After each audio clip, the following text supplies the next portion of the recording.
নিয়ত করেছিলেন পবিত্র হজ পালনের, তাওয়াফ করবেন মহান আল্লাহর ঘর, আর দুচোখ ভরে দেখবেন শেষ নবীর স্মৃতিপূর্ণ মক্কা মদিনা। কিন্তু বিমানবন্দরে যেতেই বাধে বিপত্তি। শুধুমাত্র নামের কারণে তাকে আটকে দেয় ইমিগ্রেশন কর্মকর্তারা। এমনকি বিমানের পাইলটও তাকে নিতে অস্বীকৃতি জানান। তবে তিনি দৃঢ়ভাবে বিশ্বাসী, মহান আল্লাহ নিশ্চয়ই তার খাস নিয়ত কবুল করবেন। কিন্তু তাকে ছাড়াই উড়াল দেয় ফ্লাইট। অবশ্য মক্কায় অবতরণ করতে পারেনি বিমানটি। ফিরতে হয় যান্ত্রিক ত্রুটির কারণে।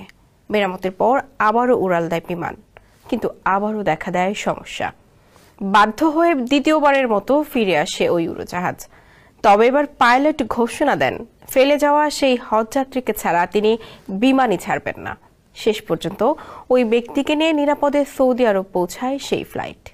আল্লাহর প্রতি অগাধ বিশ্বাস আর নিজের নিয়তের প্রতি দৃঢ়তা কিভাবে একজন হজযাত্রীকে মক্কায় পৌঁছে দিয়েছে, সেই গল্পের বিস্তারিত জানাচ্ছেন আহমদুল্লাহ শিকদার। এখন যে কোনো ব্র্যান্ডের পুরাতন এসি বদলে নতুন ওয়ালটন এসিতে উপভোগ করুন 25% ছাড়।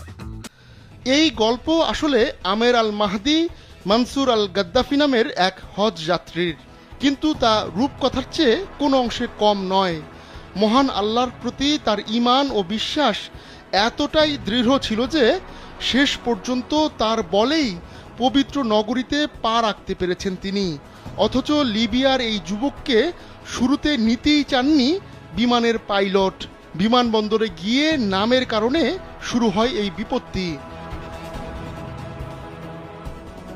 বিমানবন্দরের কর্মকর্তারা আল গাদ্দাফি নামের কারণে আমেরকে আটকে দেন। লিবিয়ায় দশকেরও বেশি সময় ধরে গৃহযুদ্ধ চললেও অনেক সিস্টেমে আল গাদ্দাফি নামটার উপর নিষেধাজ্ঞা রয়েই গেছে। আমেরের সঙ্গে যাওয়া সবাই ফ্লাইটে উঠলেও তাকে আটকে রাখা হয় কাউন্টারে। তার শত অনুরোধ সত্ত্বেও বিমানের ক্যাপ্টেন আমেরকে নিতে অস্বীকৃতি জানান।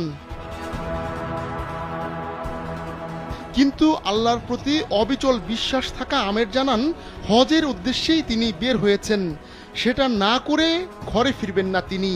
কিছুক্ষণ পর বিমানে কারিগরি ত্রুটি দেখা দেয়, ফিরতে বাধ্য হয় ফ্লাইটটি। সামান্য কিছু মেরামতের পর আবারও উড়াল দেয় সেই বিমান, কিন্তু ফের দেখা দেয় সমস্যা।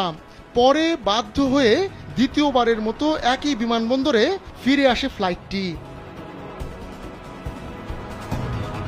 যাত্রী ও ক্রুরা জানান, এরপরই বিমানের ক্যাপ্টেনের মন গলে যায়। তিনি শপথ করে বলেন, আমের এই ফ্লাইটে না উঠলে তিনি বিমানই ছাড়বেন না। শেষ পর্যন্ত আমেরকে নিয়ে সৌদির উদ্দেশ্যে রওনা হয় সেই ফ্লাইট, আর কোনো রকম ঝামেলা ছাড়াই পৌঁছায় দেশটিতে। আমেরের এই গল্প সোশ্যালে ছড়িয়ে পড়তেই অনেকে বলছেন, আল্লাহ তার খাস নিয়ত কবুল করেছেন।